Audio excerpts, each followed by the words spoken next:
Hello, everybody. Grace chatting here.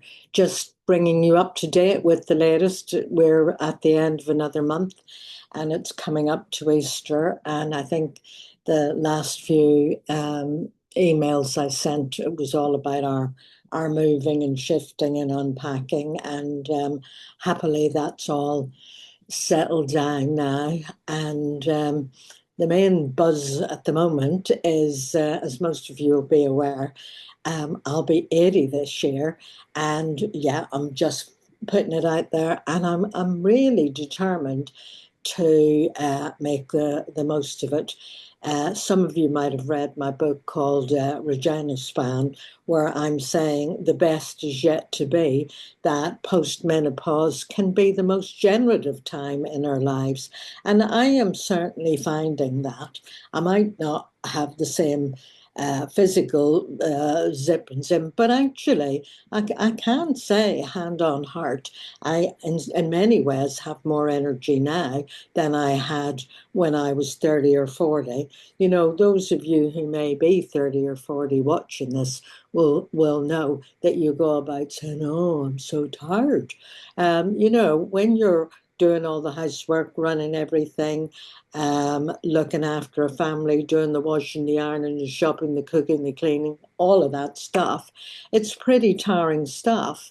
And, if you happen to be trying to hold your job down as well, yeah. So actually, there's a lot of ease about this stage of life and being 80. And I find that helps things to bed in, things that have got overlooked. But so part of it has been focusing on, while I've got wind and limb, to pack as much into the year as I can, because you never know whether you're going to get another one or not. So, but looking on the bright side that I'll live to be 100, I'm still making the most of this year. So lots of travel, Andalusia, Tuscany, a cruise to Channel Islands, Ireland, visiting friends roundabout. So it's all about keeping connections going, reconnecting with old friends I haven't seen for a good while, and traveling, and mostly with my darling Alan, who many of you know. He's such a lovely, darling, supportive partner and a great companion as well. And it's lovely. So, and involved in that, both of us making decisions about this next chapter of our life. Are we going to retire? Well, I don't know. We're just morphing into it. And it's not like holding on to work. It's all so interesting. So I've been very taken up, for the last 40 years, helping other people to understand their inner worlds and their parts and their patterns and their inherited wounds that shape life without us ever fully agreeing to any of it or even knowing that we're doing it, but helping other people to join up the dots. And, I've loved that work with all my heart. And of course, it's involved a lot of training and my personal healing as well. But I find that this new year, we're still kind of in the first quarter of it, has brought me to, there's a number of things have conspired, and part of that's because I have got uh, a bit less stressed, really. Um, and a number of things. I've been involved in writing a memoir. I've been involved in writing a book, which I'm hoping to get out in the next few weeks. Um, Women who loved too much. So both of those things are kind of stir things up. I've been preparing a presentation on cultivating the wise self. I've been in the midst of doing all of that. I've been doing a lot of journaling. And many of you'll know, sadly, I have an estrangement going on with one of my sons, which has been a painful thing. But it kind of runs in the background, and lots of journaling about that. And the overlaps in all of these things have been interesting. And of course, some of you may know as well, like 5 or 6 years ago, I was diagnosed as ADHD, well, autistic ADHD, which won't surprise many of you. But, but what that means is I usually have about six different things running in my head and creating at the same time. And actually, now I understand it and don't criticize and judge myself about not being focused enough. I'm quite enjoying it, but it does make me quite creative and productive. So I'm not apologizing for it. But there you are. All of those things have so I'm just sharing it with you. That's all. So the women who loved too much. It is nearly there. Many of you will remember Robin Norwood's book 40 years ago called Women Who Love Too Much. And it was a great book, and it was great for me at the time, I remember. And it was great for everybody who read it, I think. It was groundbreaking. However, 40 years since then, and having studied, there's the advances in psychology and neuroscience, and now we're trauma informed and we know more about neurodivergence and all those other factors that come into play with women who love too much. And I'm writing this book about women who love too much in the light of that 40 years of advancement, and putting a slightly different spin on it for the women of this 21st century. So so that's where I am with that, and that's brought up a lot of stuff because, um, like years of living inside that material, both professionally and personally, it has brought a lot of things to light for me. But it's all been good. And I've had 4 decades of clinical work and working with women who fall into that category.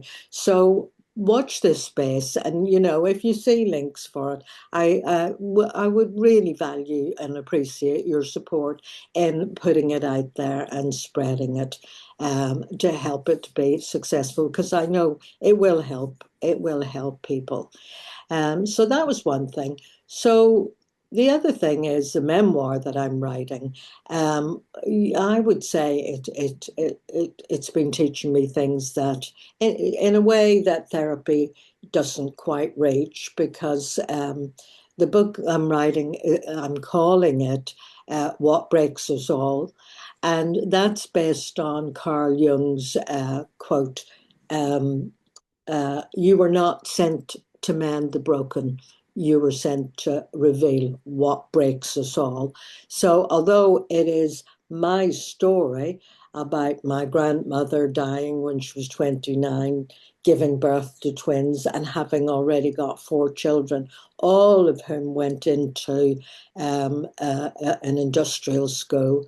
And my mother, who was the youngest there, 2-year-old, spent her whole life in her whole childhood up till she was 16 in an industrial school, and then find herself pregnant with me just post-war in 1946. So, really, in my female lineage, there's a lot of difficulty and isolation and wounding and hurt all coming down. And but it's not a poor me story. It's looking at the systems that were operating at the time that made life so difficult for these women, and the patriarchy and the powers that be, and the politics and all of those systems that made it difficult, and actually showing how they're still operating today. Things haven't changed very much, really. So that has been really gripping me, getting into the historical detail of all of that. It's very interesting. So, but in the doing of that, the interesting thing was I found little frozen packets of Grace still standing in the hallway of the house I grew up in Belfast. Still 4 weeks old, waiting to be picked up, still angry and ashamed and not quite sure that she was the kind of person who deserved to take up space in this world. Little frozen parts in internal family systems, it would be known as exiles. And, it has felt to me like I would never get to them. But actually, there's nothing like a bit of trouble between yourself as a parent and a child to bring up parts of yourself that you never got to before. So it's been really, really interesting. And then the women's group that I work with online, I've been preparing a talk on cultivating your wise self because what cultivating my wise self has been really helpful to me. And that's all based on Janina Fisher's work in the living legacy of trauma and healing the fragmented selves of trauma survivors. And realizing that trauma actually it just doesn't happen to us. It kind of reorganizes us and we split off parts of ourselves. And it's difficult to get to those split off parts of ourselves in the ordinary way. But as you know, I do a lot of journaling and I kind of know this and I teach it, but it's just great getting to the parts um, uh, that are difficult to get to. So I've been creating a presentation on that, which has helped to move things forward.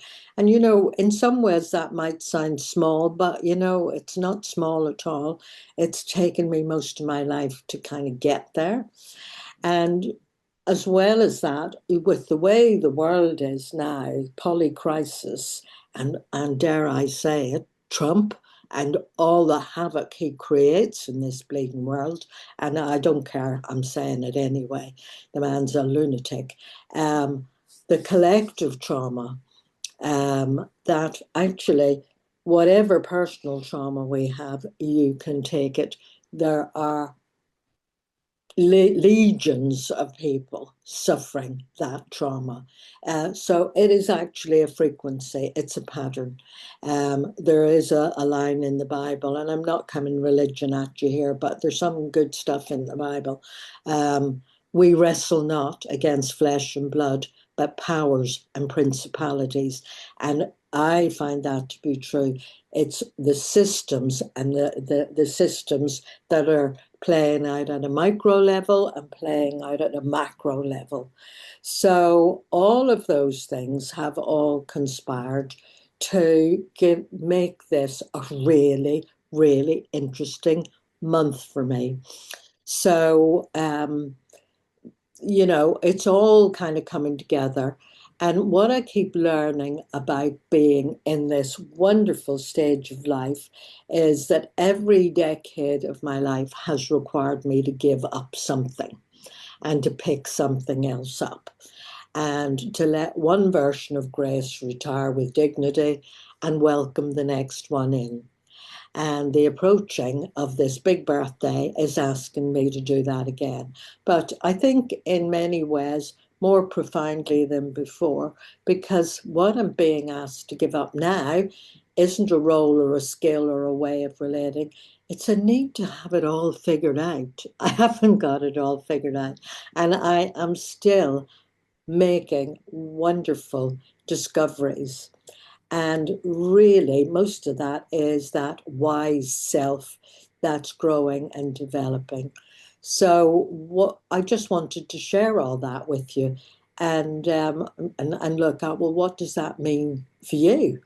And I share it all because my journey, not because my journey is more important than yours, but because I know that after 40 years of this work, that healing often echoes, it echoes in the collective. And when something shifts in one woman, it often resonates with another.